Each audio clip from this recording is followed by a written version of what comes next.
eita, que Jesus é bom e o diabo não presta. Mas se tem uma lição que a gente pode aprender com o inimigo é que mesmo ele sabendo que já está derrotado, ele não desiste. Ele continua trabalhando para destruir a quem possa tragar.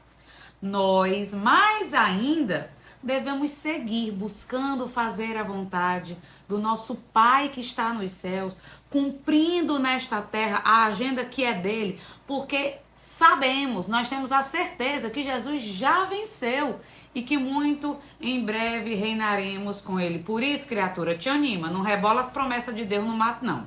Se tu não der um glória aí na tua casa agora, é porque tu já morreu e esqueceu de cair. Porque esta verdade é para glorificar de pé, igreja. Eita, meu Deus.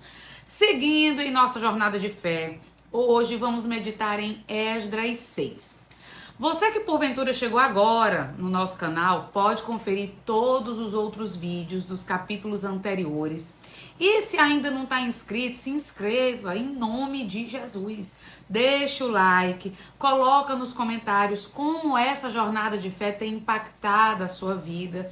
Porque isso, você já sabe, faz com que o YouTube entenda que este conteúdo tem sido relevante para você. E assim vai também indicar esses devocionais bíblicos para muito mais pessoas. Simbora então. Recapitulando, os samaritanos, mais uma vez, enviaram uma carta ao imperador da Pérsia, fuxicando, dizendo que o povo judeu retomou a reconstrução do templo. Como os judeus disseram que retomaram a reconstrução de Jerusalém porque tinham uma autorização de Ciro, os adversários de Israel questionam ao imperador se essa autorização realmente existia. E esse é o contexto do capítulo 6 de Esdras. Leia comigo Esdras 6, dos versículos 1 a 3. Então, o rei Dario deu ordem e buscaram na chancelaria onde se metiam os tesouros em Babilônia. E em Aqumetá, no palácio que está na província de Média, se achou um rolo e nele estava escrito um memorial que dizia assim: no ano primeiro do rei Ciro, o rei Ciro deu esta ordem. Com respeito à casa de Deus em Jerusalém, essa casa se edificará para lugar em que se ofereçam sacrifícios e seus fundamentos serão firmes. Veja agora o que está escrito no versículo 5. Demais disto, os utensílios de ouro e de prata da casa de Deus, que Nabucodonosor transportou do templo que estava em Jerusalém e levou para a Babilônia, se tornarão a dar para que vão ao seu lugar, ao templo que está em Jerusalém, e os levarão à casa de Deus. Ou seja, o governador mal amado, fuxiqueiro, invejoso e endemoniado de Samaria pensou que não havia documento nenhum, mas eita glória, acharam o documento que autorizava o povo judeu a reconstruir o seu templo e a sua cidade. Ah, se fosse eu lá, eu ia dizer: toma, Tatenai, engole essa. Eu ia esfregar o documento na cara dele. Jesus, eu sei que a gente não pode alimentar esse espírito de vingança, mas não é vingança não, é porque é tão bom quando a verdade aparece que a gente esfrega na cara daqueles que duvidaram na nossa palavra, não é não? Oh, sensação maravilhosa. Melhor do que achar um vaso sanitário quando você tá com aquela fininha. Que você te concentra, vamos voltar. Pois bem, agora te acalma aí que o melhor está por vir. Veja o que está registrado no versículo 6, olha aí.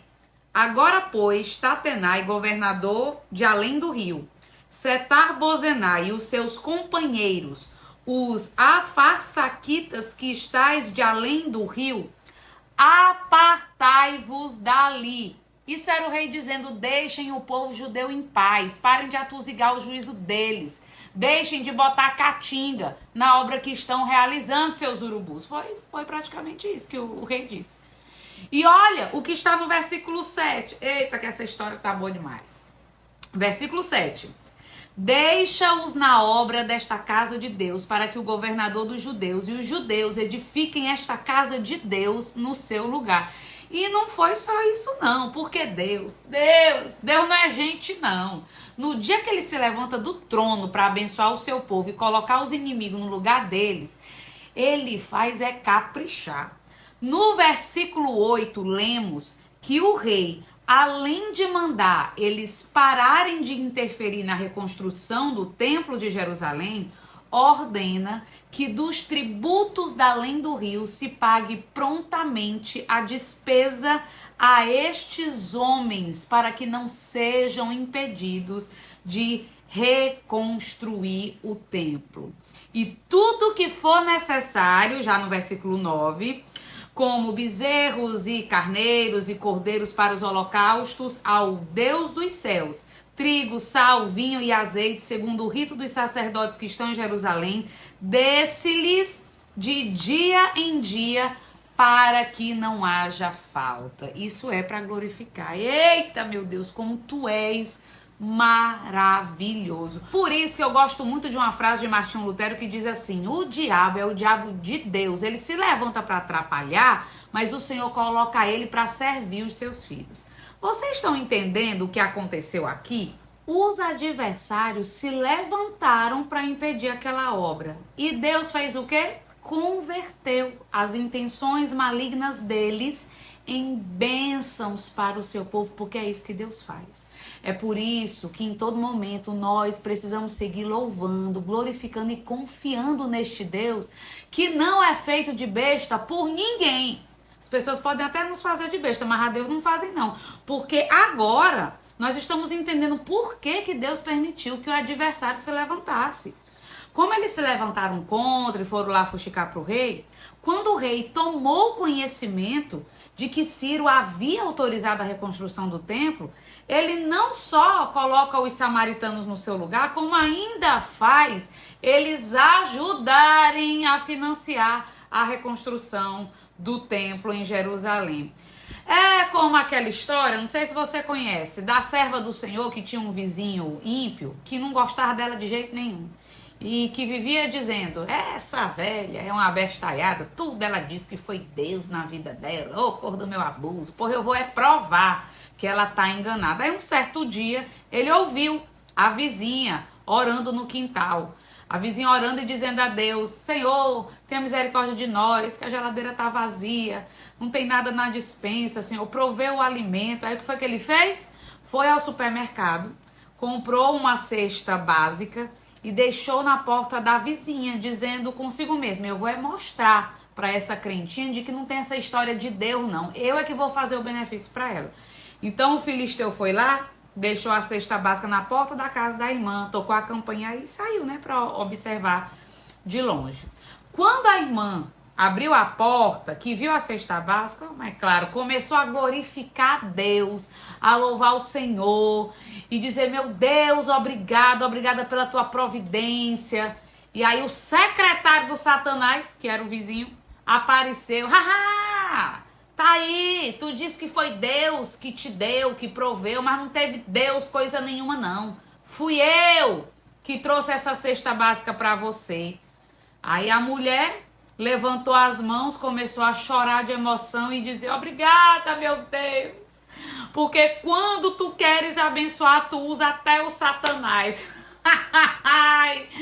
É desse jeitinho que Deus faz e é desse jeitinho que Deus fez com o povo de Israel nesse momento da história. Deus usou a oposição dos samaritanos para prover os recursos necessários para a finalização da reconstrução do templo. E o rei aqui não deixou nenhuma ponta solta não.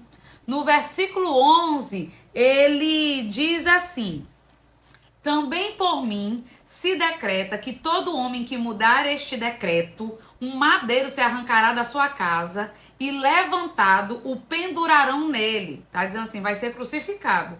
E da sua casa se fará por isso um monturo, ou seja, vamos destruir, acabar com a casa desse indivíduo. Traduzindo, quem tentar impedir a obra vai morrer. E embora este aqui seja um rei pagão, facilmente nós podemos usar a figura desse rei como uma simbologia de como o nosso próprio Deus age em sua soberania. Porque eu vou te dizer uma coisa, quando Deus resolve a situação, ele faz é resolver, sem deixar pontas soltas. E quem se opõe aos desígnios que o Senhor estabeleceu, por ele mesmo será destruído. Por isso sai do caminho de Deus. E com toda a autoridade que este imperador tinha, no final do versículo 12, nós lemos o seguinte: eu, Dario, dei o decreto, apressuradamente se execute. Assim aconteceu, e no versículo 15, finalmente lemos que acabou-se a construção do templo dedicado ao Deus de Israel. Aleluia! De acordo com o comentário da Bíblia de Estudo Pentecostal, a construção foi concluída em 516 a.C., ou seja, 21 anos depois que os alicerces foram lançados. E a partir do versículo 16, vemos que todos os filhos de Israel, os sacerdotes, os levitas e todos os que voltaram do cativeiro fizeram a consagração desta casa de Deus com alegria, não é para menos. Ofereceram holocaustos ao Senhor e organizaram os sacerdotes e levitas para servirem na casa de Deus, conforme escrito na lei de Moisés. No versículo 20, está escrito que os sacerdotes e levitas se tinham purificado como se fossem um só homem, e todos estavam limpos e mataram o cordeiro da Páscoa. No versículo 22 diz que eles celebraram a festa dos pães asmos com alegria, porque o Senhor os tinha alegrado e tinha mudado o coração do rei da Síria a favor deles para lhes fortalecer as mãos na obra da casa de Deus, o Deus de Israel. Fazendo uma aplicação para o nosso tempo, essa história nos serve de incentivo e fortalecimento da nossa fé.